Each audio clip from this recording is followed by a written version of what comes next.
In 1994, a private corporation launched a probe into space that contained a living chimpanzee. The chimpanzee was to live its life transmitting data on the physical effects of prolonged space travel. The following year, the corporation responsible was dissolved. All records were destroyed. In the year 2020, an individual was enjoying the game Othello on his computer when he discovered that his opponent was a chimpanzee traveling through the far reaches of space. To keep the chimpanzee from falling into despair, the individual needed to convince the creature that there were far greater things in the universe than just itself. That was the solid gold voice of California State Certified Naturalist Peter Bardo letting you know that there is a chimpanzee out there flying through the heavens in a metal box. The chimp, who we do love very much and refer to as monkey, is isolated, and it is up to us to tend to its spiritual well-being. It is up to us to let it know that there are greater things out there than just itself, and to do that, we must beat it at every game of Othello that we play via computer by scoring 50 points or more. And that's not easy because the chimp is pretty darn good at this game. Now I would like to introduce you to my co-host. That handsome angel in the lower right corner is none other than the Cockroach Valentine. When I'm about to make a mistake, the Cockroach Valentine will warn me, and in that way I'm sure to win with a score of 50 points or higher. Do you feel like saying hi, Valentine? I see. You're saving your voice. That's a good idea. Here's how you play Othello. The objective is to surround their dots with your dots, making their dots your dots. Monkey is the white dots. You are the black dots. Monkey will place a dot here. 3 straight lines are created between the new white dot and the pre-existing white dots. The black dots between Monkey's dots now become white dots. Monkey wins. If you cannot make a move, you forfeit a turn. When no one can make a move, the game ends. The person or monkey with the most dots is the winner. That colorful section of animation in the top left corner is the work of the Red Planet Planning Commission's very own Forrest Gamble. We'll be seeing more of his work later in our show. Because of all records having been destroyed, we don't know what the monkey looks like, so we are going to create our own images of Monkey the Chimp. These images are being created and sent to us by artists from around the globe. Let's welcome our first artist. This one comes from Emily Andrews of Marianna, Pennsylvania. Emily, are you trying to make me happy? Because you did. This picture melts me, and I get the feeling you knew it would. And our monkey's got a little Valentine patch on his or her suit. What do you think of that, Valentine? That's what I thought you might say. Thank you so much, Emily. Let's see what our topic is today. Time travel, time. Spoken like a true time traveler, redundantly. Time travel, time. Okay, thank you, lower left.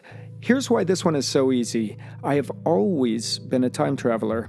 No one remembers me, and I don't remember most of what happens, which is good. That's what makes me a good time traveler. That and never having come in contact with any modern viruses. We'll talk about that all in due time. Round 1. 2-2, toe-to-toe, ready, set, go. As a time traveler, I know what bananas tasted like before they were inbred for the purpose of shipping. They were amazing. The way they taste today is at most a shadow of what nature intended them to be, but at least you get a hint and an understanding of the shape. Let's try this side here. Nice. Come in at an angle. Did you know that apples reached their perfect evolutionary stage at the end of the 19th century? To eat one on a street that smelled like horses, burning coal, burning wood, body odor, wet wool, wet cotton, wet dirt, wet leather, corner, pipe tobacco, cigars, rain, cooking from every window. That's what it is to eat an apple. Corner. Eating a hybrid apple in a room that smells like disinfectant wipes isn't really the same. When I eat an apple, I remember things. I can't remember much. Not just about other places in history. I don't remember much. People's names. I can't tell you what I ate last night for dinner. That's part of the price you pay to be a time traveler. When you're a tap dancer, your knees, ankles, and feet will go first. When you're a singer, your voice will always be at risk of being compromised. When you're a time traveler, it's your memory. It's not like you can take photographs or anything. If you bury a time capsule, you won't remember where you put it. Corner. Oh, how'd I miss this guy? Corner. Or you won't remember what building's going to be standing there when you get back. All right, that's 55-9, beating the monkey by at least 50 points, which is what we were hoping for. Hopefully that will help improve its psyche. Every time the... Wow, did you see that? That was the love alert. That means one of our viewers has fallen in love. Let's get some details this time because love is so interesting. Scoreboard, how many questions do we get? 2. Okay. One of our viewers has fallen in love. We need to fill in 2 details. Does this person, who our viewer has fallen in love with, identify as a he, she, they, ordinary zap? Big square is an ordinary zap. We got a lot of ordinary zaps on this show, that's why I put it in the mix. But who are we talking about here, Scoreboard? She. The viewer has fallen in love with she. All right, my next question is this. Is she the one? Okay. Is she the one? Okay. Is she the one? Okay. She's the one that you're waiting for, sweetheart. Yes!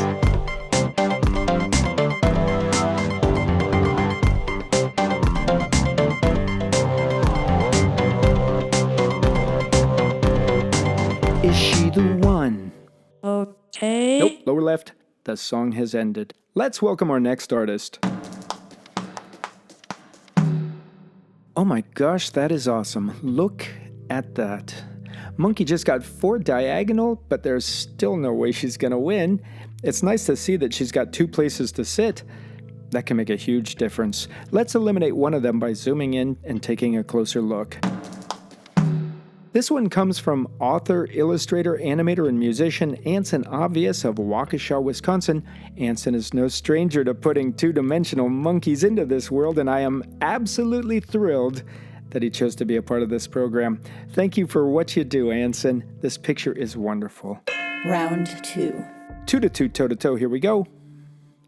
Off to a fast start.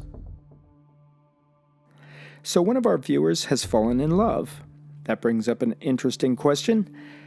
What happens if you travel back in time and fall in love while you're there? Corner. My advice is contrary to what most people believe. I say just go for it. Why else would you travel through time? Corner. Oh, that leaves a gap that the chimp can easily take, and I won't be able to get it back, so... Everyone says you don't want to change the present. You change the present while you're here, and when you're in the past, oh, there it is, that white dot. That white dot's second from the top is there for good. Round 2 will not end in a blackout. I'm taking that top row. So, like I said, you change the present while you're here, and when you're in the past, that is the present. This becomes the future. It's nothing. So I say go for it. You're not going to remember anyway. You'll just remember the way fruit tastes and how the world smelled and how the way a certain person looked at you when they held your hand. You'll remember the smell of those particular moments very well, and that's all, because those are the moments that are important. The chimp can't take that corner. He's got nothing lined up, so I'll take these. Corner. Oh, look at that. Those are the moments not just important for you, but for the universe. Those are the notes that the universe has asked you to take. That's why you're here. Corner. Boom, 55-9 again. Leaving a perfect row of white second from the top to bolster the monkey's spirits. It looks like a perfect smile with a bloody hole in one tooth and another tooth growing out of its chin. I can certainly relate to that. And now a word from our sponsor. The sponsor is you. Okay. Please support this and its related topics at patreon.com/smalleststar. And let's not forget our producers, the Red Planet Planning Commission. Go to redplanetplanningcommission.com, show your support, and look around. There are new ideas waiting for you at that website, so go find them. And while you're there, don't forget to sign the email list, and I'll tell you why. The Red Planet Planning Commission is planning a festival called iButterfly. It's a 3-part nationwide bicycle journey that will follow the monarch butterfly migration routes during their summer-fall migrations. If you want to help the butterflies, you need to understand them, and you can't understand them unless you walk in their shoes. Here's the first piece ever created for iButterfly. Here, alone on the forest floor, a butterfly ponders the sorrows of his time. As he flies into the air, his only thought is of the planet Mars.